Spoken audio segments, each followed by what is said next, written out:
All right, so let's talk about making a symmetrical template that you can use to cut out windows on your lantern. So it's a good idea to use some, this is a Raisin brand box, some thin cardboard if you're gonna try to trace something repeatedly, but I like to start out with a piece of paper. So you can just take any old scrap of paper and think about how big you want it to be and then give it a fold. And that fold is gonna be where we'll cut. So you don't wanna cut on the open flappy side. Okay, you wanna cut on the side that has the fold. So let's say I wanted to make my window kind of an organic squiggly thing, but I want them all to be the same. I could cut out an organic squiggly thing and use that, and I know it would be symmetrical, okay? So that would be what like the hole would end up looking like. And then I would just take that thing, I'd put it on my cardboard. Let me take a cleaner looking piece of cardboard. Okay, so I would put it on my cardboard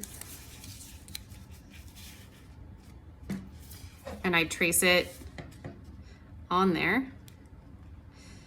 And because I did it in paper, I was able to fold it. You can't really fold the cardboard to do what you want to do. So that's why I did it on the paper first.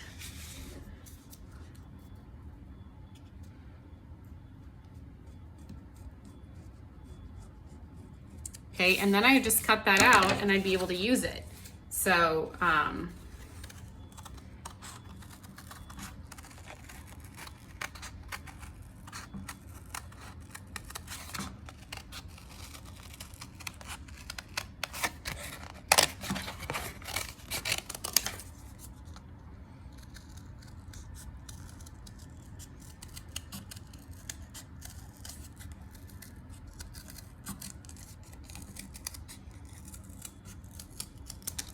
okay, so I'd want to make sure that I checked on it, but now I'd be able to press this on the surface of my piece and run a needle tool around it and lay it out before I would commit to cutting it out.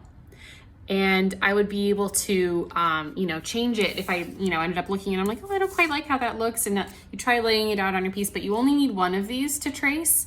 If you want to make multiples, you could trace this on another piece of paper, fold it again and make multiples and see how many will fit around if you're not able to kind of think it through just tracing them on. Okay, let's say you wanted to do a simpler form.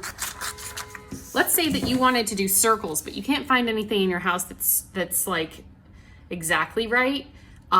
I would look for a lid and trace that onto your piece, so you don't even need to make a template. I would find a lid of some sort or a circle of some sort. If you can't find one and you have a compass, you could trace it. And here's how you cut out a circle. So you would, if you wanted to make it out of paper, or if you found a paper printout from the computer, but you're like, Ms. Boland, how do I cut this out? Just trace it, cut it out. And if you wanted, a shape that's going to be based off of a circle, you can do that and then look through it. You can kind of see if you have a light shining through. So I'm holding it up against my window right now. But you can fold it along a line of symmetry. And if you definitely wanted to do like something at the top and at the bottom so that it would look like a teardrop, but you're like, I'm not able to draw it symmetrically, just fold it again and line up your two sides. And then that's gonna enable you to make something that's like circular, but has that like perfectly even fit. Okay, so if you wanted to make that kind of form, you could do that. Let's say you wanted to come back into it and be like, no, actually, I want even more complexity. I want to come back in and I want to make something that looks like some kind of like organic inspired form.